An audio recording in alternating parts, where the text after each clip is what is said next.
If you're a woman that is trying to get her health together, but is finding it hard to do because you crave sweets all day, this video is for you. My name is Luis. I'm a health and fitness coach. I've been coaching for about 8 years.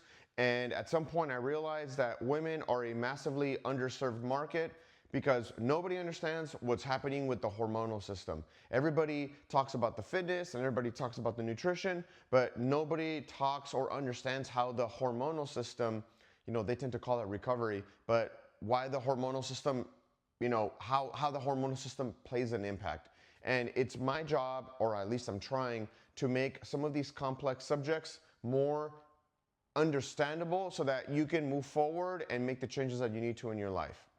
To understand why your body's craving sweets, first you need to understand the two types of modes that your body is on.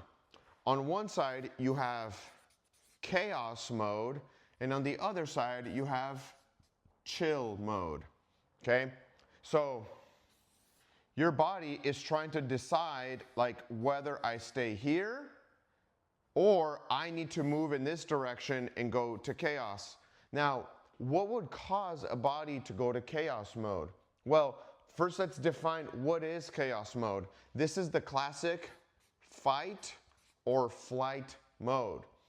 And your body switches here when it's under high stress because the body thinks that it's being attacked and it feels like it needs to run away, such as when we used to get attacked in our villages or we were trying to survive some crazy animal attack. Except nowadays, we're not exposed to those same threats, but there are still stressors that over time they add up and they trip your body into being into chaos mode. So what are these stressors? Primarily, dehydration. There is nothing more that will stress your body more than dehydration. Your body cannot adapt to dehydration. Next one, lack of sunlight. I'm talking about 15 minutes a day. Okay, I'm not talking about getting roasted for hours and ruining your vampire facial. No, just 15 minutes. The third one, lack of sleep. I'm talking like 7.5 hours. And lastly, you rush and scarf your food. You're not putting the fork down, and so this not chewing food is very straining on the stomach, and it has to work extra hard to break down the food.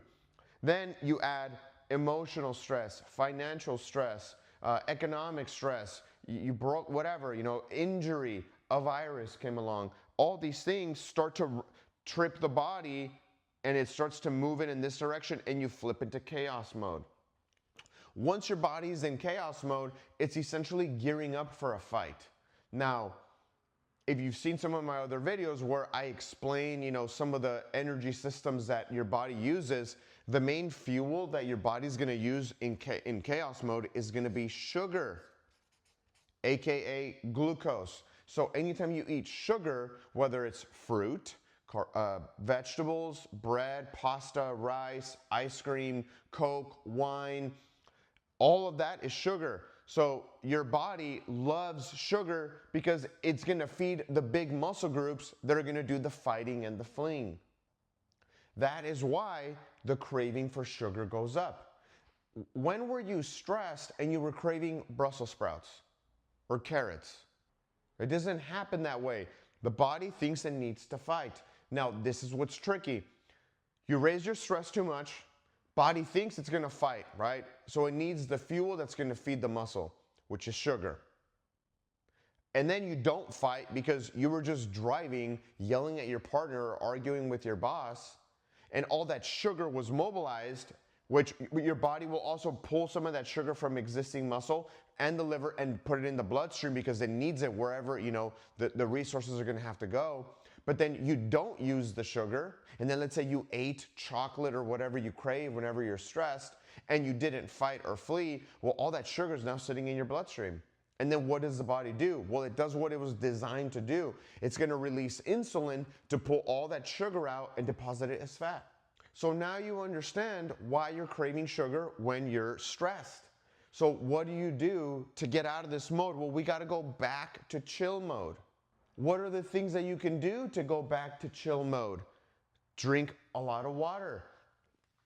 Whatever number you weigh, divide that by 2, and whatever that number is, that is how many ounces of water you're getting or need. So if you weigh 140 pounds, that's 70 ounces. So you're shooting for 70 ounces of water daily. 15 minutes of sunlight. Sleep as much as you can. Some of these, as you handle these, you're going to sleep better. As you sleep better, you're going to start to switch over here. Chew your food.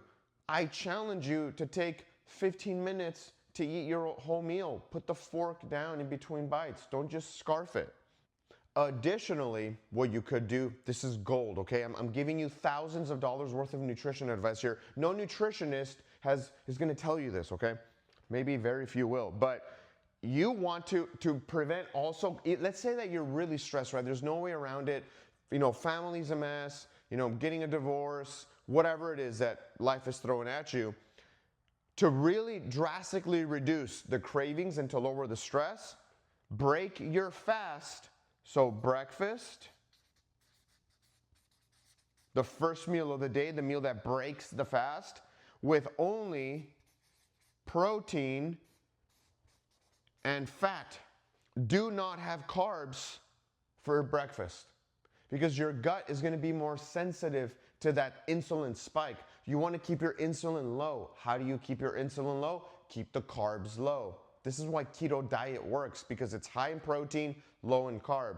If you're low in carb and you're using the sugar because you're lifting or maybe you're stressed or your body's blowing through it, then your body is going to break down existing fat and convert it into sugar. That's why people on keto lose a lot of body fat. So you want to eat only protein and fat for breakfast. This will keep your insulin low and will set the tone for the rest of the day. Just try it. And you're going to notice that you're going to have less cravings later in the day. If you still like your berries and your avocado toast, have it, but have it after breakfast. So I'm talking about any kind of protein. It could be fish, beef, chicken, turkey, pork, cottage cheese, yogurt, avocado, eggs. If it's a carbohydrate, fruits, veggies, oats, toast, cereal, fruit juices, save that for later. And notice your body respond. If this was helpful and you want to get more information, download my ebook. The link is in the description. I'll see you guys next time.